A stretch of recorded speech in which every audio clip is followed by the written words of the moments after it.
Advisory Council meeting held with Chief Advisor Professor Mohammad Yunus in the chair. Advisory Council gives final approval to draft of the Cyber Security Ordinance 2025.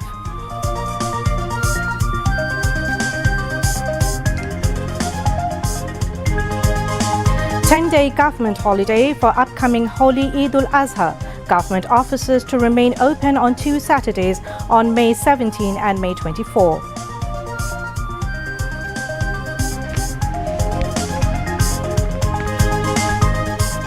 BNP chairperson Begum Khalida Zia returns home after treatment in London. Party leaders and activists express jubilation and greetings.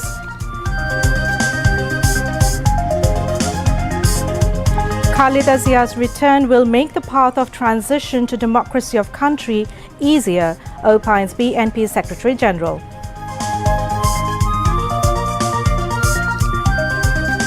MOU signed for the first time to send manpower from Bangladesh to Italy through legal channel. NCP meets with National Consensus Commission. The party submits framework for fundamental reforms emphasizing balance of power, accountability and decentralization.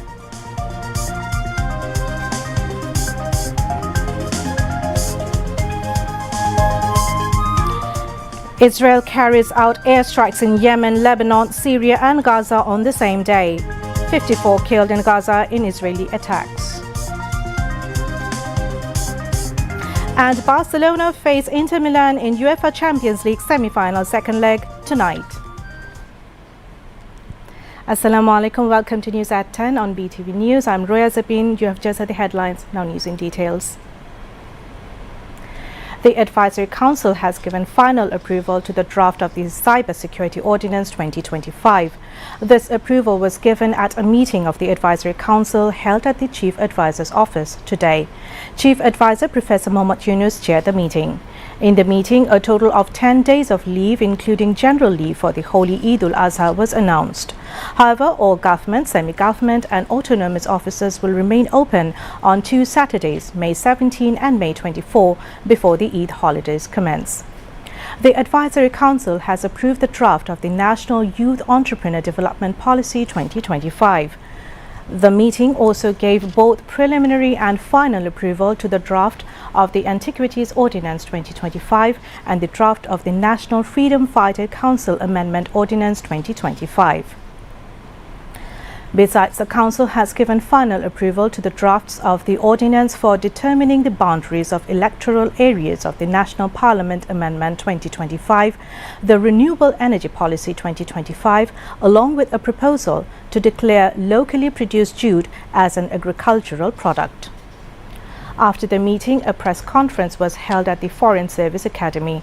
At the press conference, Law, Justice and Parliamentary Affairs Advisor Dr. Asif Nazrul stated that the ordinance of determining and amending the boundaries of the electoral constituencies of the National Parliament has been approved according to the requirements of the Election Commission. He mentioned that the new Cyber Security Ordinance will come into effect within next week. The new law has repealed 9 clauses from the previous one.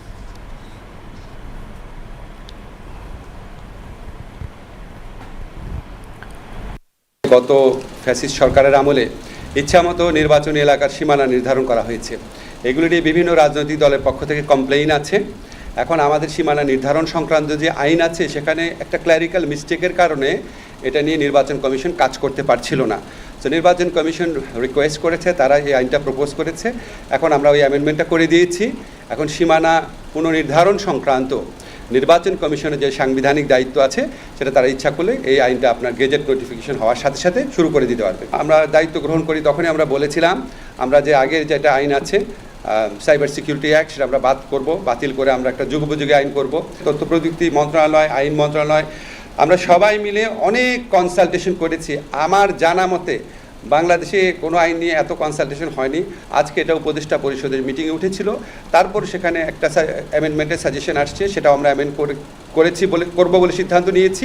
এটাও আপনার just আমাদের ল মিনিস্ট্রির ভেটিংয়ের পর gazette notification হবে, হয়তো আপনার এই সপ্তাহের মধ্যে এটা চূড়ান্তভাবে প্রয়োগ হয়ে যাবে। দেশে প্রথমবারের মতো অনলাইন জুয়া নিষিদ্ধ করা হয়েছে।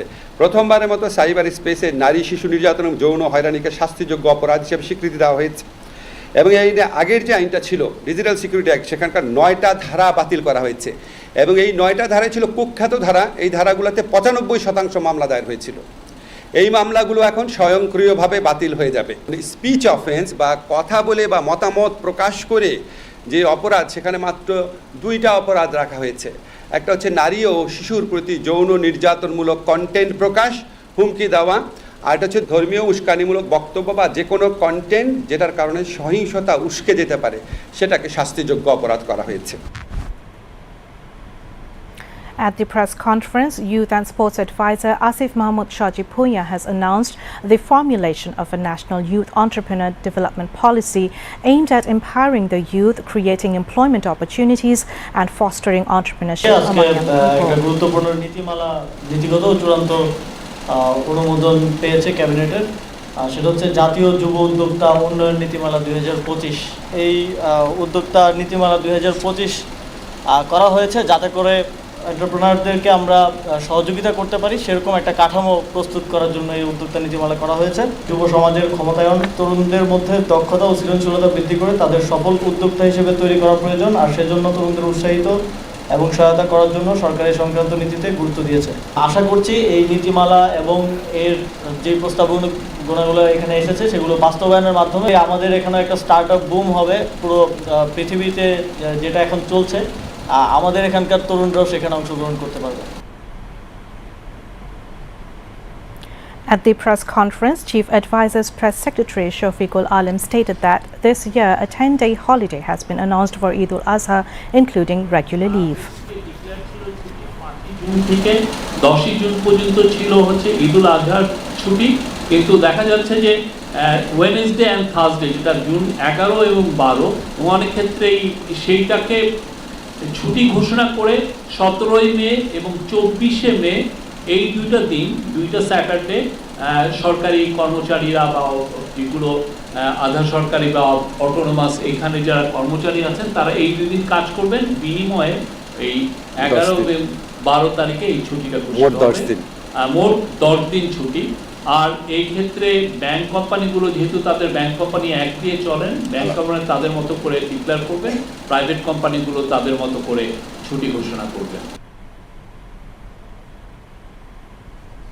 Chief Advisor Professor Mohammad Yunus has urged young people to participate more in political activities to translate their dreams into realities and bring meaningful changes to their respective societies. The Chief Advisor made the call when a group of young political activists from different political parties of Norway called on him at the State Guest House Jomuna today.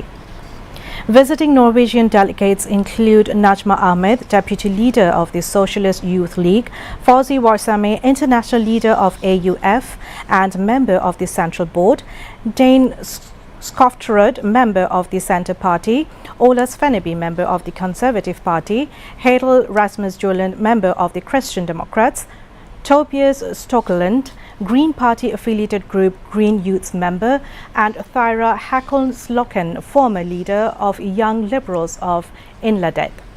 The Chief Advisor inquired about their political backgrounds, visions and activities. He also asked about the percentage of youth participation in mainstream politics of Norway.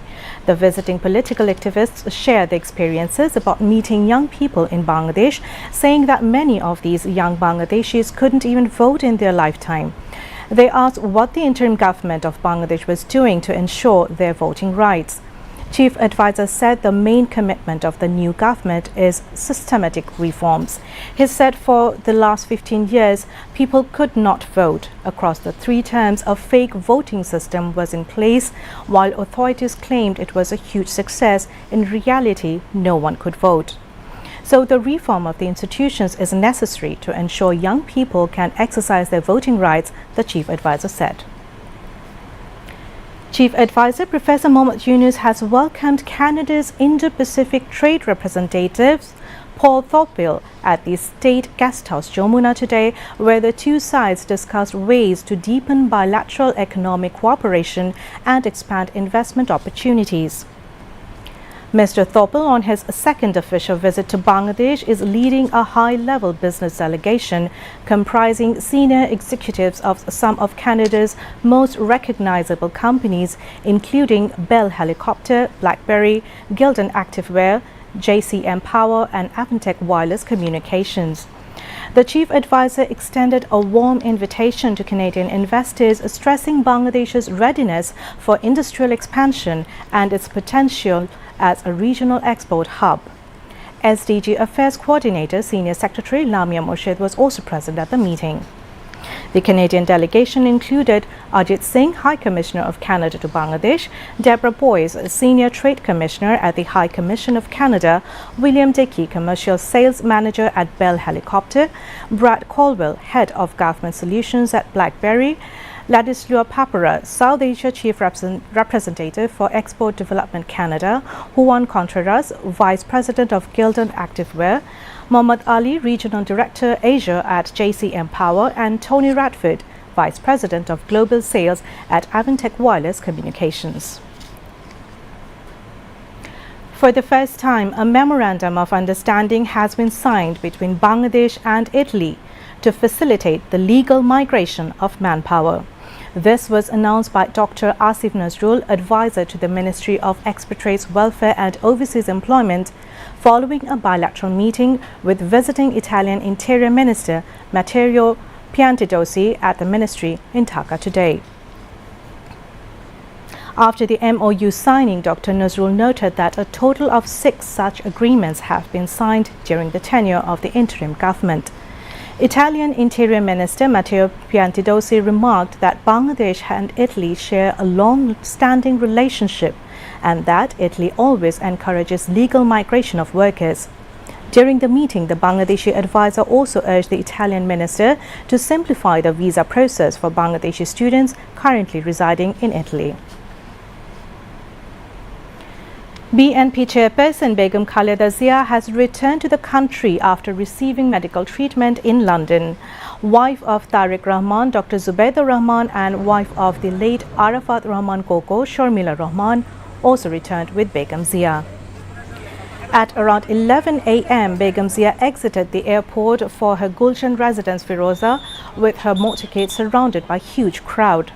The area echoed with chants from enthusiastic supporters and massive gatherings lined both sides of the road. BNP Secretary General Mirza Fakhrul Islam Alamgir stated that her return would make the path toward democratic transition in the country easier.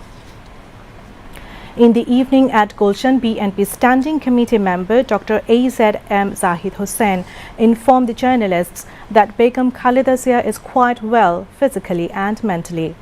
Earlier on Monday night at around 9:30 p.m., Begum Zia departed from London's Heathrow Airport with Tariq Rahman seeing her off. She travelled on an air ambulance provided by the Emir of Qatar, which made a stop in Doha before landing at Hazrat Shah Jalal International Airport in Dhaka at around 10:30 a.m.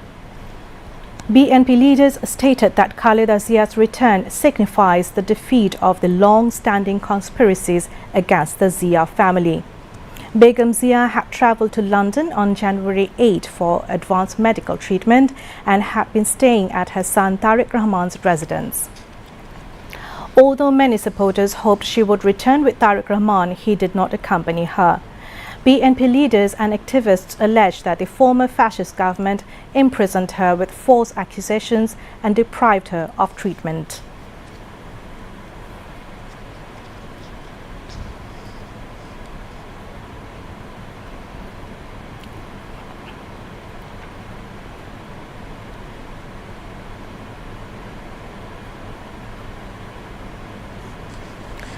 National Citizens Party (NCP) has submitted a framework for fundamental reforms, emphasizing the balance of power, accountability, and decentralization. The framework was submitted during an extended discussion between NCP and National Consensus Commission at LD Hall of সংসদ Bhavan in Dhaka today. While receiving the framework, Vice Chairman of National Consensus Commission, Professor Ali Riaz, said that the Commission is striving to conclude the first phase of discussions with political parties by May 15. Following that, the Commission aims to swiftly initiate the second phase of the discussions with the parties, he added. Members of the Commission, Justice Mohammad Imdadul Haq, Dr. Badiul Alam Mojumdar, Sofir Raj Hussain, Dr. Iftikharuzaman, and Chief Advisor's Special Assistant Monir Haider were present at the meeting. Member Secretary of National Citizen Party, Akhtar Hussain, led the 5-member delegation. Other members of the delegation were party's joint convener Sarwar Tushar, joint convener Javed Rasin, chief organizer Sajish Alam, and central organizer Arman Hussain. After the discussion, Akhtar Hussain informed the journalists that National Citizens Party has included necessary reforms in the framework of fundamental reforms, keeping in mind 3 key aspects: balance of power, accountability, and decentralization. The Appellate Division of the Supreme Court today adjourned hearing the appeal petition filed by former Jamaat-e Islami Assistant Secretary ATM Azharul Islam, challenging his death penalty for crimes against humanity till 8 May. The 7 members full appellate bench, led by Chief Justice Dr. Syed Rifat Ahmed, started the hearing. Lawyer Mohammad Shishi Mone presented arguments on behalf of the petitioner. On 30th of December in 2014, ATM Azharul Islam was sentenced to death by the International Crimes Tribunal on charges number 2, 3 and 4. Besides, he was sentenced to 25 years of imprisonment for abduction, torture, rape and other inhuman crimes under charge number 5 and 5 years of imprisonment for torture under the charge number 6. After hearing the appeal against the tribunal's verdict on 31st of October in 2019, the appellate bench led by the then Chief Justice Syed Mahmood upheld the death sentence in a judgment. The full copy of the Appellate Division's verdict was published on 15th of March 2020. ATM Azharul Islam filed a review petition against that verdict on 19th of July of the same year. In the 23 pages review petition, a total of 14 arguments were presented. Following the hearing of that review petition on 26th of February last, the Appellate Division, led by Chief Justice Syed Rifat Ahmed, granted ATM Azharul Islam permission to appeal against the death sentence.